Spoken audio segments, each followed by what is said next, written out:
With 8 days to go and a presidential race that is so close it feels like a sneeze could tip the outcome one way or the other, the Trump campaign is doing damage control tonight, which we almost never see from a candidate who prides himself on almost never apologizing.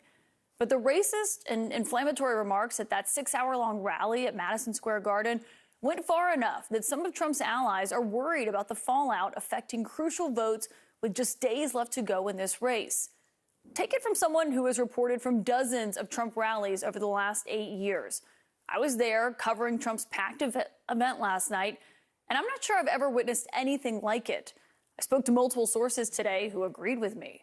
A bunch of Trump's staunchest allies are even saying as much publicly, with people like Peter Navarro calling this comment tone deaf, not funny, and stupid.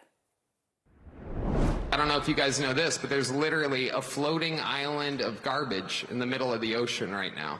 Yeah, I think it's called Puerto Rico. You've probably heard by now that that was apparently supposed to be a joke by a comedian.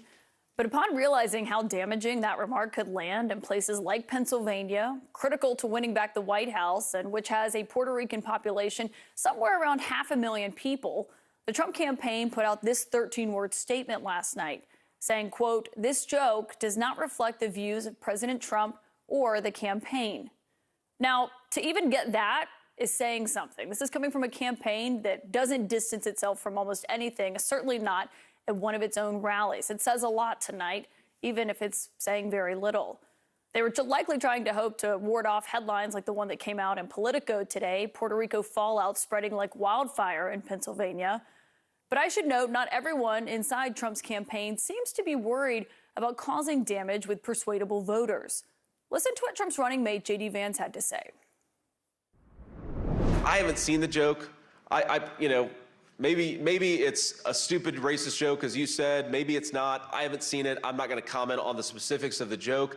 But I think that we have to stop getting so offended at every little thing in the United States of America. I'm so over it.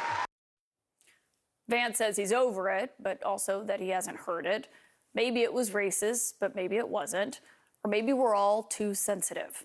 I should note that the vice presidential candidate did arrive at Madison Square Garden shortly before that comedian got on stage to start the program off, and that joke has been playing on loop basically ever since.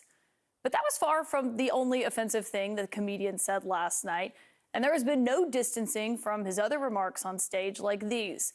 Now, I'm not going to bleep them or summarize them. I want you to be able to listen to what myself and that entire arena heard last night. And these Latinos, they love making babies, too. Just know that. They do. They do. There's no pulling out.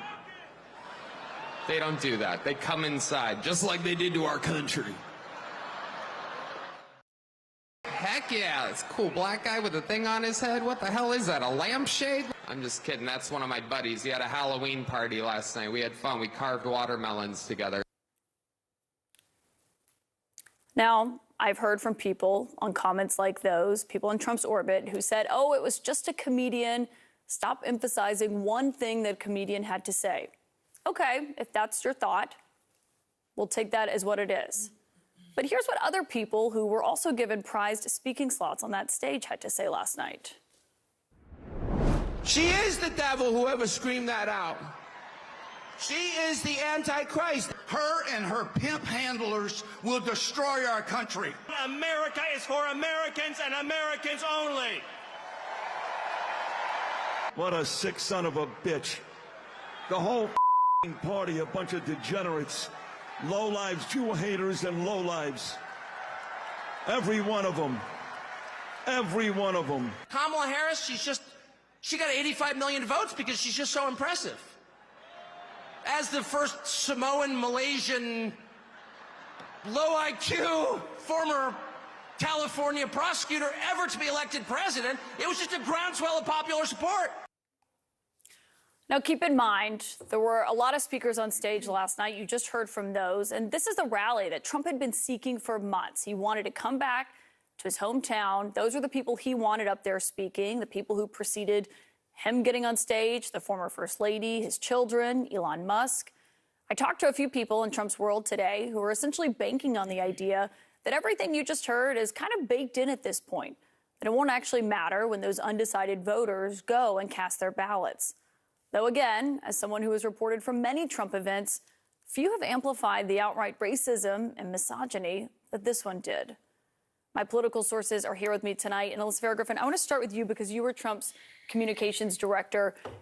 It's not even just the comments from the comedian, which, you know, we keep hearing this today saying, well, it's just a comedian. Everyone's being so sensitive. I mean, those people who were just speaking that you heard there are certainly not comedians. Well, listen, a lot of Florida Republicans were quick to come out and denounce the remarks by this comedian. But just last week, Donald Trump himself said that America's a garbage can. He literally equated our country to a garbage can. Those were his words. So I think it's hard to be offended by the words of those around him and not by him himself. Now, I think there is something to the fact that, yes, a lot of this is baked in. There are very few Americans who don't know who Donald Trump is at this point.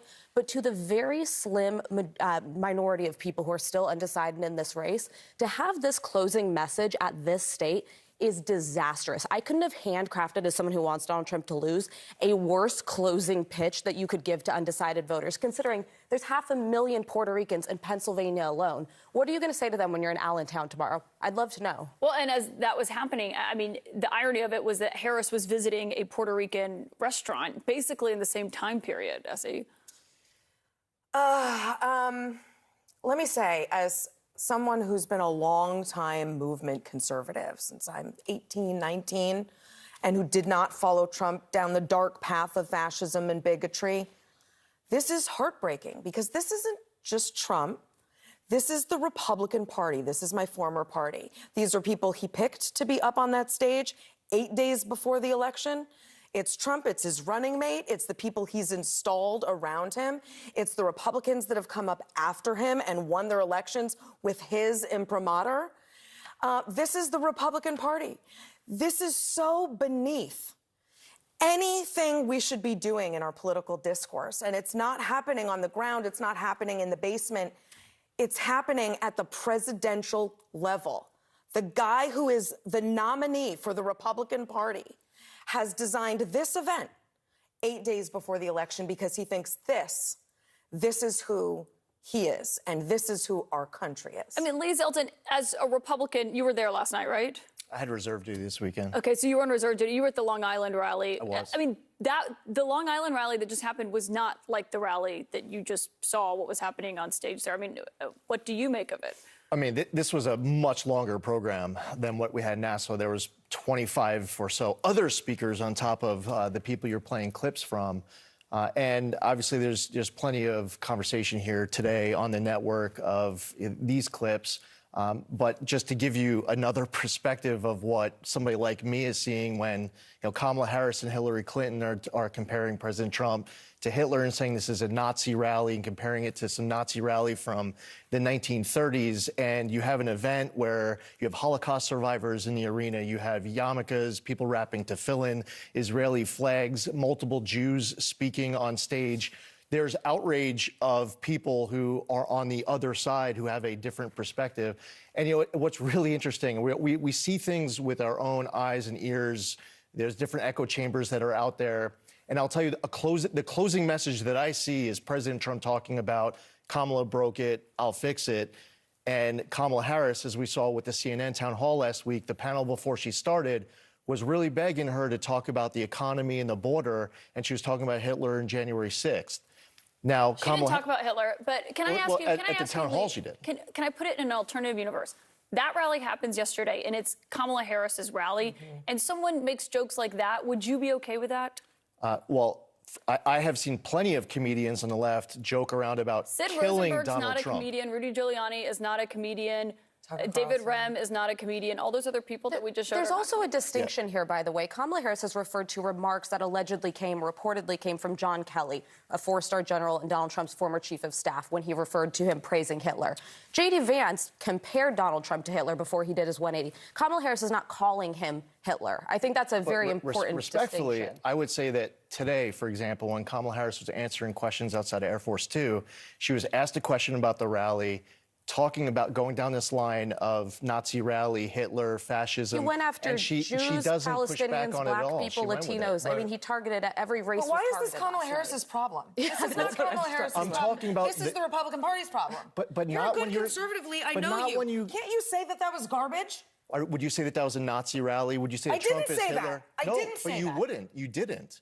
But the problem is that Hillary Clinton did. But we're not talking about Hillary Clinton. I'm Kamala asking Harris, you. You're a good conservative. Kamala Harris can't you just say, went with that can't narrative you just today. say that that was garbage? Kamala Harris went with that narrative today. You won't say it. But let's ask. I'm going to ask Jamal, who worked for Kamala Harris, about that in a moment. But can we? But on the Republican, as the Republican at the table. Sure.